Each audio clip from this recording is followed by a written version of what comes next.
I'm going to be the first one. I get to be the first one to say. And so I just wanted to thank you guys. You guys are sitting like. That's 50 years. 50 years. Yeah, they're still connected. They have that psychological connection. Yeah, which is what I was going to say actually. So what I've really seen that I really appreciate about you guys is just how hard you've worked on your marriage over the years. And I know like you've hit hard spots and really hard spots and then come out of it and really worked hard on it. And like, I mean, I never told you guys before, but it's like been a really big example to me and my wife to just really stick it out and keep working on it and not just like be, actually I don't know if anyone here is like this, hopefully nobody is, but like one of those couples sitting at the restaurant like in silence, you know? Like I see you guys like talk and like still go on an anniversary trip and like, and I talk to both of you individually and I know both of you work to like minister to the other one in your marriage and it's just a great example. And just having you, I mean in today's day and age, frankly, just having you stay married for 50 years is a huge witness for us, for like my generations too, for my kids, you know, because they have grandparents that haven't stuck it out or haven't really worked on their marriage and haven't really spent the time and invested in that. So I just really appreciate it, really honor you guys and just respect, like, I mean what you have here is representative of a lot of work, you know, and a lot of patience and a lot of surrender to God over many years. And it's just a great thing for me to see, and just knowing like that stable marriage is there brings like me a feeling of stability personally too as well. So I mean I'm like, you know, 47, but I still rely on that. I still feel that, you know. So thanks you guys, really honor you. Thank you, Chad.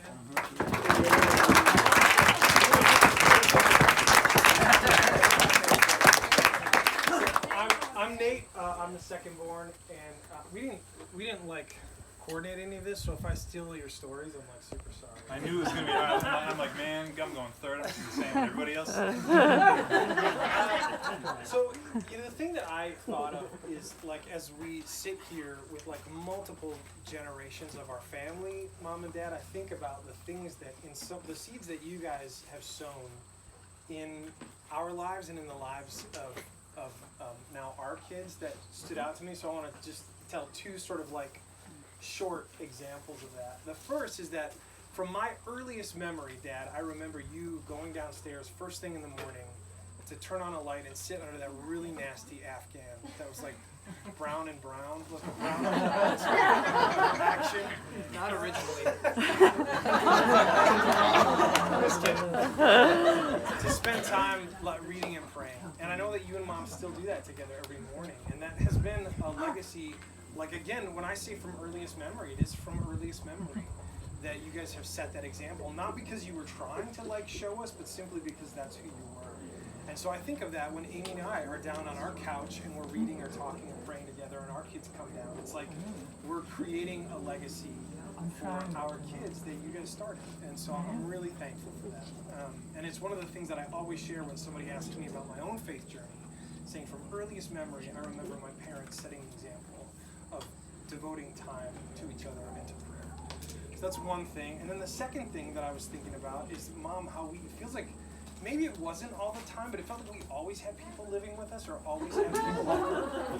And again, like as I look around, you guys still do that. Like Mike and Britt were with you guys for months, and Amy and I have started as a regular part of our life, having people live with us. And I just realized again that there is, there's like an understanding that family is more than just blood in some ways. Like family is who God has given you time and resources and energy to bring into your life. And so we're starting to do that, and our kids are seeing that, and it's another seed that's been sown that I think is going to go on. So I just wanted to thank you both for setting those examples and understanding that it is changing generations. Yeah. Not just seeds. Very nice.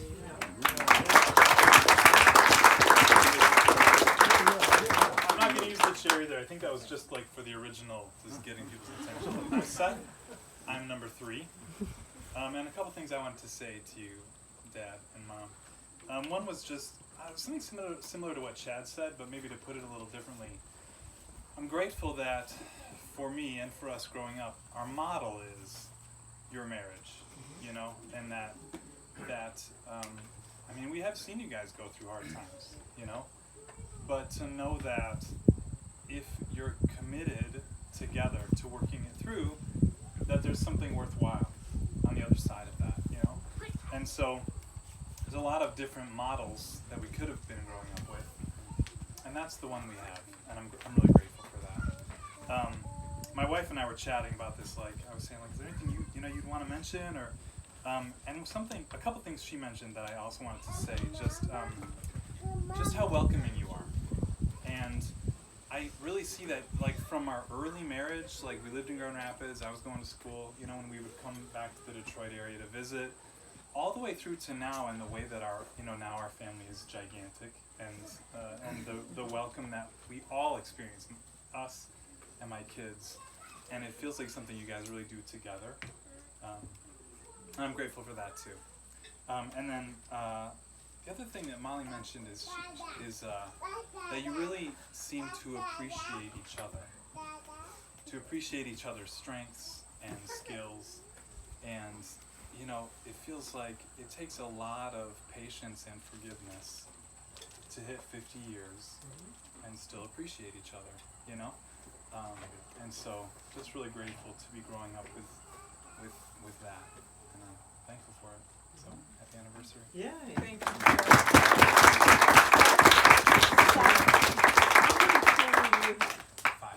you. You have 4, and you have 4. Okay. And you have 3. I have 3. Yeah. You're the worst one. Memorized, pen and paper.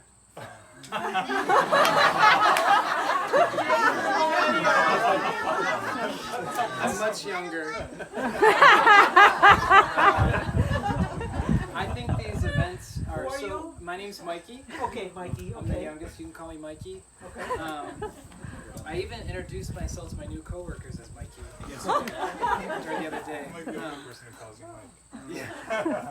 I think these events are so important. I'm so glad that we were able to all pull this off, because too often speeches like these, unfortunately, are often only heard at funerals, you know, and so I'm really grateful to be able to, we all get to tell you these things while you're alive and we're celebrating, and it's not like we're in a hospital room or at a funeral home or something like that. I'm just really grateful for that opportunity. I think there were a lot of times when Mom and Dad could have taken the easy route, but they went through and they took the road less traveled, or the narrow path, as Jesus would call it. Choosing to get married during the hippie revolution, and choosing to follow the call of God, to respond to God and say, okay, we're going to do this the way you want us to do this, which is we're going to get married, we're going to follow you, we're going to go to church. Even that simple decision in the 60s and 70s was kind of a little bit countercultural. I think that's beautiful. All 4 of us went to Southfield Christian School, K through 12. So that's from 1980 to 2007. At times having 3 kids enrolled in private school. It's a real huge sacrifice. I'm here to say I believe it was the right choice. At least for me, the biblical foundation, you can't put a price on it. The relationships with teachers, and I know that you guys have even had your ups and downs with SCS and your relationship with it, but I'm here to say I don't think you can put a price on it. The friendships and the teachers, the examples, and the lack of temptations. I'm grateful for the church community that you both raised me in, full of authentic power and the Holy Spirit and genuine faith, and people who followed Jesus from Sunday through Saturday, including yourselves. So I give a lot of credit to you guys that my faith in Jesus is still alive, and even going through some of the hardest times in my life, I do know that the answer is still in God, and I know that because of you, that the answer is still in Jesus. You've given my wife a wonderful gift, somebody who doesn't have a lot of faith-filled people in her family. the chance to have like Christian parents who can really like speak into her like a message of truth. And you've loved my kids, and we even lived with you guys for 7 months, and just solidifying that relationship with my kids is also another priceless thing. And lastly, I would just encourage everybody listening, you know, you've heard all the good things, right? You've heard all the beautiful things and the good moments, so we're not going to tell you any of the mistakes that they made today. That's not what this is for. Later. Yeah, maybe with a few drinks. But, you know, you're not going to get that today. But the reason why all of us can stand up here and say these things so genuinely is because of forgiveness. It's because being able to forgive your parents or your grandparents or your aunts and uncles or the people who are in authority over you, teachers, whoever. It's such an important part of life, of being able to forgive those people for their shortcomings and look at them in the light of Christ. And so I would just encourage everyone here to not wait to make amends and make forgiveness with the people in your life that you need to make amends with, because my kids are always going to know that I love my parents. Even when someday you're gone, they're always going to know that. Because I'm not going to speak about you in any other way. Yeah. And nobody's like putting a knife to my back and forcing me to talk about you guys in a positive way. Yeah. But they're not going to know any of those things, and it's because of forgiveness. So that's what I'd encourage you all to do. It's the reason why I can stand up here and be so grateful, just so grateful for everything. And there's not even a thought in my mind of mistakes or pain or anything. There's not even a thought in my mind.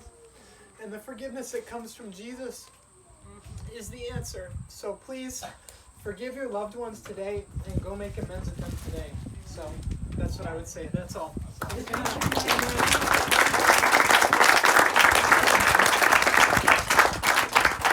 Grandkids come up. I don't know if we have them all. So anyone who doesn't have a grandkid, Hey, Ben.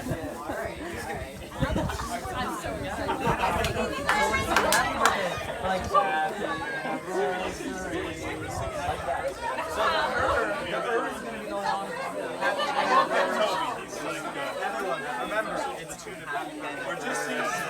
Stretch the earth, stretch the earth. Happy anniversary to you. Happy anniversary, dear. Happy anniversary to you.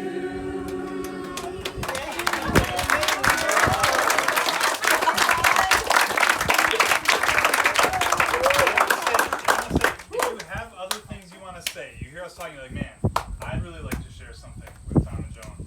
I just want you to encourage you to do that to them privately or through the rest of the party. We'd love to have you guys share with them too, but just not at this moment.